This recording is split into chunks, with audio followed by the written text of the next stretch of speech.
has been ordered by a judge to sit for a 3-hour deposition about how she made the decision to deny 150,000 Americans who had taken out federally guaranteed student loans to pay for what they thought were actual universities, but turned out to be Trump University and other scam organizations. And they basically all got ripped off.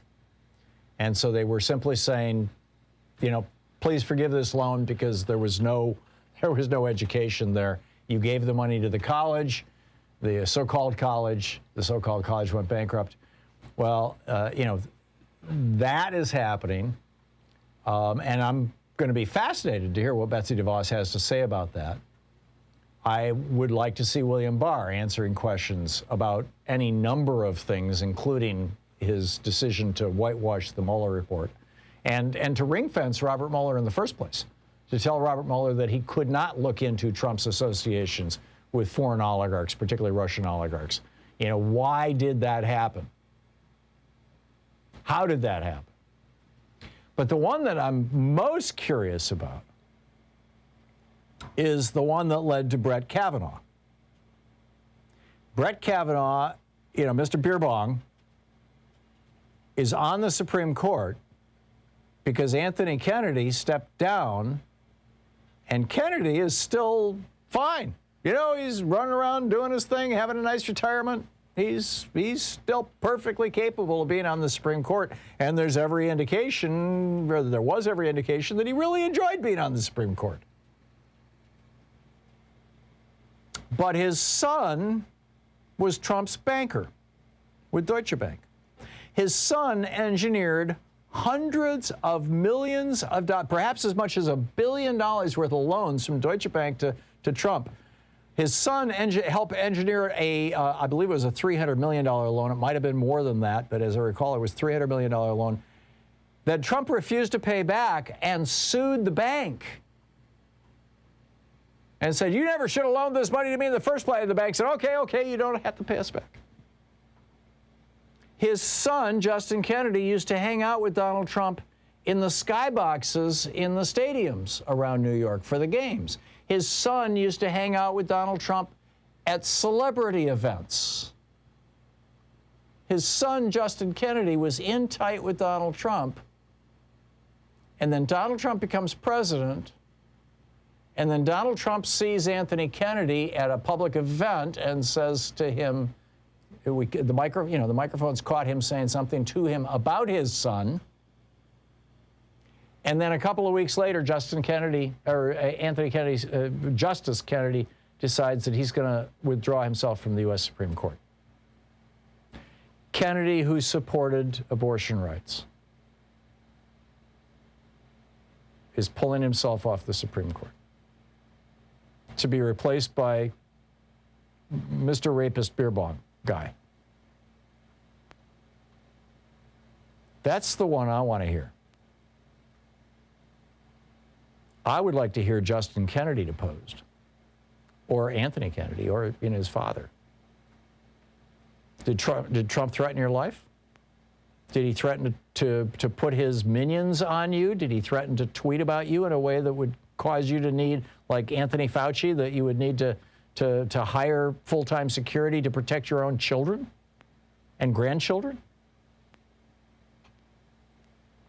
Did he threaten to reveal something about his dealings with Deutsche Bank that might reflect poorly on Kennedy's son? I mean, keep in mind, Kennedy's still running around loose. He's having a good old time. Both of them, father and son. But father, who was a Supreme Court justice, he's doing good. Giving speeches. Having a fine old time. Why did he leave the Supreme Court? There are a lot of questions that I have about the Trump administration. How did we end up with a coal lobbyist running the EPA, for example? And what kind of damage did that do? Or, an oil lobbyist running our Interior Department? Or, it's just, once I get started going down that road, that's a long road to go down. But most of, the answers to most of those are probably fairly self-evident. It was just good old-fashioned corruption. They were the people who either they themselves or their industries made the largest donations to Donald Trump's PAC that Donald Trump is now cycling into his own pocket. Keep in mind, we still don't know where $100 million went from his inauguration. Maybe it wasn't $100 million, but millions of dollars. Seems to have been embezzled out of that, and it looks like Ivanka Trump might have been up to her eyeballs in it. And then what's this deal with Donald Trump paying Ivanka hundreds of thousands, I think it was $700,000 as a consulting fee? Was that so that he could get money to his daughter without having to give it to his sons? Or was it just to avoid taxes? Or to avoid a record? I mean, what's the deal here? I have a feeling we're going to learn a lot of these things. But I also have a feeling that the thing about Anthony Kennedy and Justin Kennedy, we're never going to learn about. Unless it comes out in these lawsuits and criminal investigations that have been initiated by New York Attorney General Letitia James and by Manhattan DA Cyrus Vance. And, and my hope is,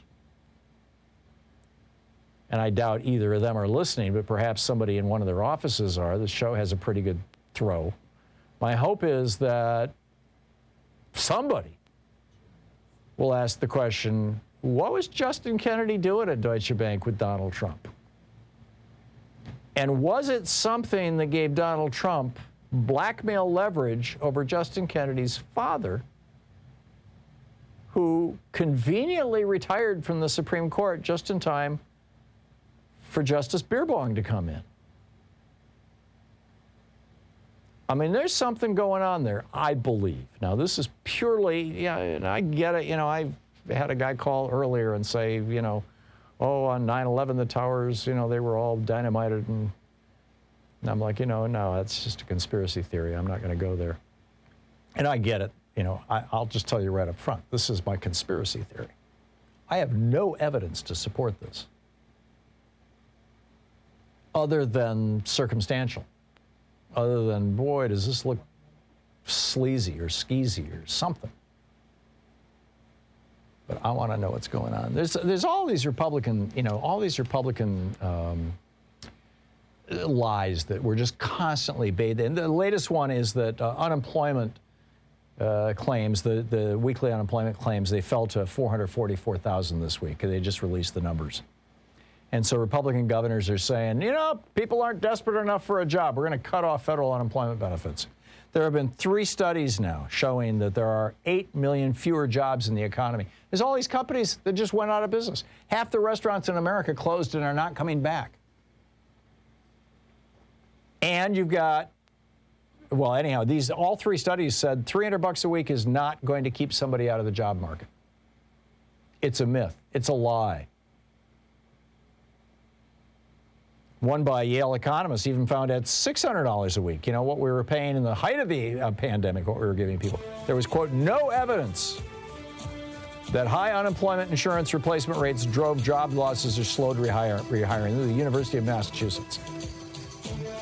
It did not provide evidence supporting the claim that the federal pandemic unemployment compensation has held back a market recovery. It's a party that can't exist without lies and sleaziness.